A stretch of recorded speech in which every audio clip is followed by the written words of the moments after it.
안녕하세요. 로얄법무법인 정태근 변호사입니다. 회생 절차에서 채권자가 주의해야 될 점에 대해서 살펴보고자 하는데, 그에 앞서서 법인 회생에 대해서도 간략히 개관해 보도록 하겠습니다.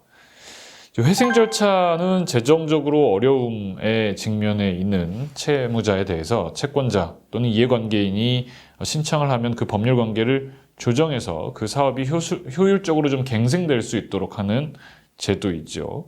어떤 단순히 지금 다 청산해서 공평하게 분배한다는 개념보다는 이 사업을 좀 재건시키고 영업을 계속해서 채권자들이 더 많은 변제를 받을 수 있도록 하는 제도입니다. 신청 자격에 대해서 살펴보면요. 물론 채무자가 신청을 할 수도 있지만 10분의 1 이상에 해당하는 채권자 또는 자본의 10분의 1 이상에 해당하는 지분을 가진 주주들도 신청을 할 수가 있습니다.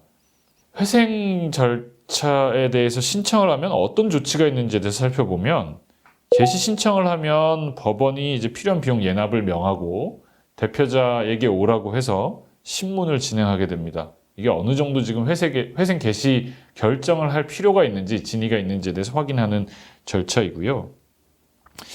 관리인을 선임하기도 하고 관리인을 선임하지 않고 진행하는 경우들도 있습니다. 그런데 당장 그 회생 개시 결정에 들어가면서 가지고 있는 재산들을 빼돌리거나 마음대로 변제를 하면 안 되기 때문에 개시 결정을 하면서 일정 금액 이상의 변제를 금지하는 보전 명령이 나오게 되고요. 여기에 대해서 소문이 났을 때 강제 집행들이 급하게 진행되거나 경매가 진행되면 안 되기 때문에 포괄적 금지 명령이라는 것이 나옵니다. 그래서 회생 채권자든 회생 담보권자든 장래 강제 집행을 이 절차가 진행되는 동안에는 해서는 안 된다라는 명령이 나오게 됩니다.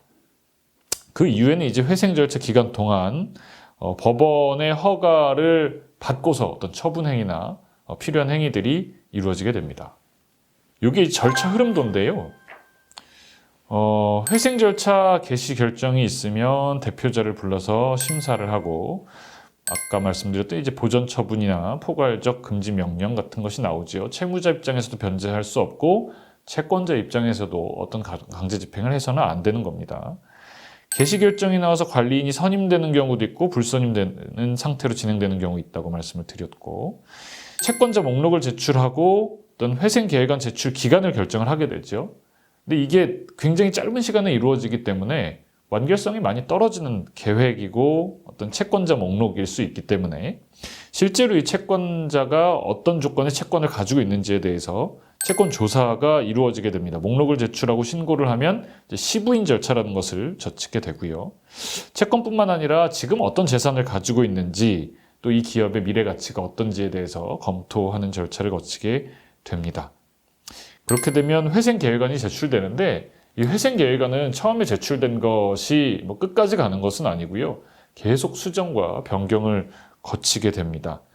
이 회생 계획안에 대한 심리와 결의를 하기 위한 관계인 집회가 열리기도 하고, 또 특별 조사 기일이 열리기도 합니다. 변호사들이 회생 절차 개시 신청서와 포괄적 금지 명령 신청서를 급하게 내밀하게 이루어져야 되기 때문에 보통 밤을 샙니다. 하루 이틀 정도 밤을 꼬박 새서 신청서를 제출을 하면 개시 결정이 나오는 데까지는 그리 오랜 시간이 걸리지 않고요. 이때부터 최종적으로 회생 계획 인가가 나올 때까지는 1, 2년의 시간이 걸리기도 합니다. 워낙 여러 채권자들과 이해관계인들이 얽혀 있고 채무자도 최종적으로 망할지 아니면 다시 한번 살아남을 수 있는지에 대한 결정을 하는 시간이기 때문에 상당히 많은 시간이 걸리고요. 중간에 그 개시 결정 전도 그렇고 이 회생 계획 인가 전에도 그렇고 언제든지 이 기각 결정이 나오고, 그렇게 된다면 파산 선고가 될 수 있겠죠. 임의적 파산 선고가 이루어질 수 있습니다. 회생 계획 결정이 나오게 되면 회생 계획을 수행하게 되는데, 회생 계획이 잘 수행된다, 한 2개월, 3개월, 4개월 잘 수행된다고 하면 회생 절차 종결이 이루어지게 되고요. 이렇게 되면 그 이후에는 더 이상 법원의 허가를 받지 않고도 인가된 계획에 따라서 채무 변제를 하면 되고 뭐 재산의 처분이라든지 추가적인 담보 설정도 법원의 허가 없이 자유롭게 할 수가 있습니다. 물론 그 회생 계획을 수행하는 과정에서도 제대로 지켜지지 않고 문제가 있다고 한다면 인가 후에도 회생 절차는 폐지가 가능하고 이렇게 된다면 필요적으로 파산 선고가 이루어지게 됩니다. 회생 절차 개시 효과에 대해서 살펴보면 앞서도 말씀드렸지만 업무 수행권이라든지 재산 관리 처분권이 법원에 의해서 선임된 관리인 또는 관리인 불선임의 결정에 따라서 관리인으로 보게 되는 채무자의 대표자가 법원의 감독 하에 수행을 하게 되기 때문에 어떤 법원의 허가 결정을 받지 않고 하는 행위들은 제3자와의 관계에서도 다 무효입니다. 최근에 다뤘던 사례 중에 법원의 허가를 받지 않고 회생 절차 중에 투자 계약을 체결하셨던 사례가 있습니다. 무효입니다. 손해배상 청구를 하더라도 받을 수 없습니다. 무효입니다. 채무자회생법은 워낙 많은 다양한 이해관계인들의 이해를 조율하고 있는 법이기 때문에 이런 예외들에 대해서 인정하지 않고요. 엄격하게 보고 있습니다. 회생 진행 중이라면 허가 없이 어떤 계약을 체결하고 그에 따라서 먼저 투자금을 집어넣으신다거나 돈을 빌려주는 행위를 하시면 안 됩니다. 물론 이런 행위를 한 것에 대해서는 채무자회생법이 그런 계약을 체결한 관리인에 대해서 징역형까지도 할 수 있도록 강하게 처벌할 수 있는 규정을 두고 있는데 사실 이미 망한 회사, 망해가는 회사, 망하기 직전 회사의 담당자들은 경우에 따라서는 징역형을 감수하고라도 어떻게든 살아나기 위해서 발버둥을 칠 수 있는 상황이기 때문에 그 당사자의 말을 믿기보다는 반드시 법원의 결정을 믿고 가시는 것이 맞습니다. 회생 계획안의 가결 요건에 대해서 살펴보면요. 회생 채권자 조에 대해서는 이제 의결권 총액의 3분의 2 이상에 해당하는 의결권을 가진 자의 동의가 필요하고, 회생 담보권자 조에 대해서는 4분의 3 이상에 해당하는 의결권을 가진 자의 동의가 필요합니다. 주주나 지분권자가 의결권을 갖는 경우에는 그 의결권 총수의 2분의 1 이상에 해당하는 의결권을 가진 자의 동의가 필요합니다. 이 회생 계획 인가된 후에 회생 절차가 언제까지 계속되느냐? 보통은 이제 변제가 시작되고 나서 회생 계획의 수행에 지장이 없다고 판단되는 2개월, 3개월 정도 되면 사실 많은 경우에 법원은 회생 절차를 종료시킵니다. 종료시켜야 될 의무가 있는 건 아니지만 저희가 실무를 하다 보면 종료를 시키는 경우가 상당히 많고, 다만 오히려 이렇게 문제 없이 잘 변제가 되고 있는데 법원에서 종료 결정을 내려주지 않으면 오히려 변호사들이 신청서를 제출을 하면서 빨리 회생 종료를 시켜달라, 종결을 시켜달라는 요청을 법원에 하게 됩니다. 반대로 이제 개시 결정 후에 목적을 달성하지 못해서 수행의 가능성이 없다라고 한다면 회생 절차를 폐지하고 파산을 선고하게 됩니다.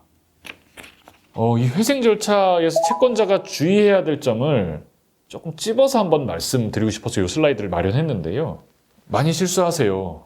회생에 들어갈 것 같다 이러면 이제 금융기관 직원분들도 그렇고 돈을 채권을 가지고 계신 분들 입장에서 내 거 빨리 달라 하고 해서 막 계좌 이체 받아가지고 가시고, 나는 아직 저 보전명령 따로 받아본 것이 없다라고 하면서 압박을 하면서 계좌를 이체받거나 채무자 명의로 개설되어 있는 계좌를 보관하고 계시다가 돈을 꺼내 가시는 경우들이 있는데요.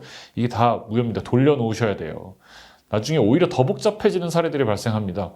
변제를 받는 것으로 금융기관 내에서 이미 처리를 해놓으셨는데 다시 법원이 지정하는 계좌로 돌려놓는 절차를 진행하려면 내부적으로 상급자들로부터 어떤 그 결제 라인에서 결제를 받는 것도 어렵고 다시 돈을 꺼낸다는 것 자체가 쉽지 않기 때문에 회생 개시 결정 또는 포괄적 금지 명령이 있다면 추심 행위를 중지하셔야 된다라는 점을 알아두셔야 되겠고요. 강제집행 절차 진행 중이던 것들도 더 이상 진행하면 안 되고 착수해서도 안 됩니다. 물론 그 개인 회생 파산 절차에는 아까도 말씀드렸던 것처럼 그 별채권이 인정되기 때문에 인가 결정 이후에 임의 경매 절차를 속행할 수 있습니다. 또 한 가지 주의하실 점은 개인 회생 채무자가 아닌 연대보증 채무자나 제3자가 제공한 담보에 대해서는 이 회생 절차가 진행되고 있는 것과 무관하게 계속 그 임의 경매를 진행하거나 담보권을 청구하실 수가 있습니다. 별채권이기 때문이 아니라 이거는 이 채무자의 재산이 아니기 때문에, 회생을 신청한 신청인의 재산이 아니기 때문에 진행하셔도 법적으로 문제가 없는 겁니다. 오히려 법원에서는 어떻게 반응하시는 경우들이 있냐면 위탁자가 제3자가 담보를 제공한 경우에 그 신탁재산 빨리 처분하셔가지고 변제 받으시고, 채권자가 최종적으로 그 담보권을 실행했는데도 받지 못한 채권이 있으면 그걸 좀 빨리 신고를 해주셔라 라고 법원이 오히려 변호사에게 이야기하는 경우가 있습니다. 그래서 3개월 지났는데도 공매가 빨리 실행이 안 되면 그거 빨리 진행하셔서, 제3자의 재산인데 그 재산 다 정리하시고 남은 채권을 해야 나머지 절차들을 좀 빨리 진행을 할 수 있다라고 이야기하는 정도까지도 있으니까요. 제3자가 제공한 담보에 대해서는 회생 절차가 진행되는지 여부와 상관없이 진행하시면 된다는 점을 말씀드립니다.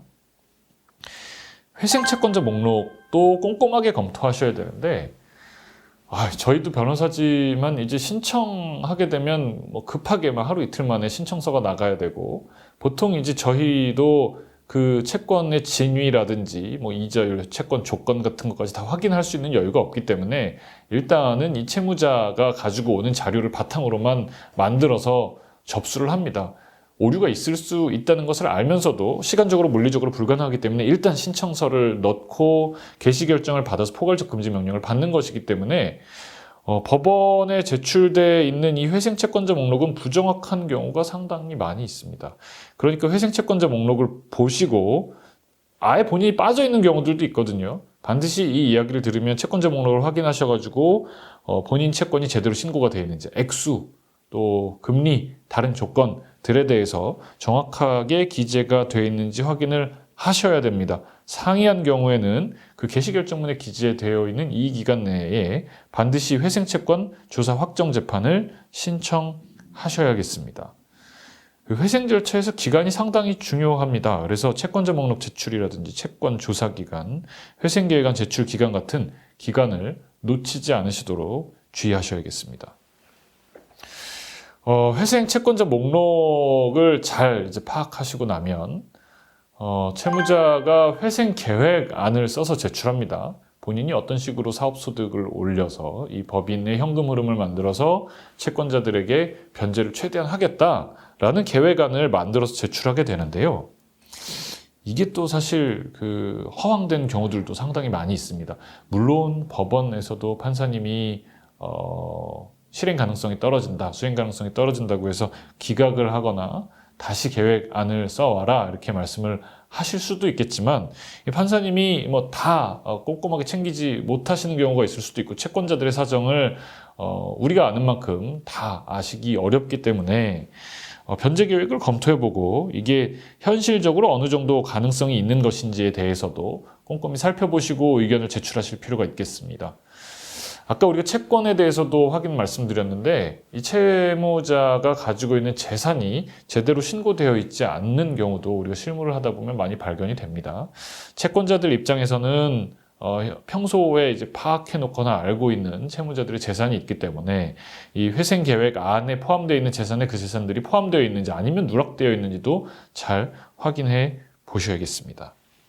연대보증인에 대한 효력도 한번 꼭 말씀드리고 싶은데요. 주채무자가 개인 회생 결정을 받는 경우에도 연대보증인에 대해서는 권리 행사가 그대로 가능합니다. 부종성의 예외라고 하는데, 보통은 주채무자의 채권이 줄게 되면 연대보증 채무도 같이 줄게 되는데, 우리 회생에서는 그렇지 않습니다. 부종성의 예외라 그래서 연대보증인에게는 그대로 모든 연대보증 채무를 이행시킬 수 있습니다. 이 질문도 정말 많이 받아요. 인가된 회생 계획상의 채무 변제가 미이행되는 경우에 어떻게 되는 거냐.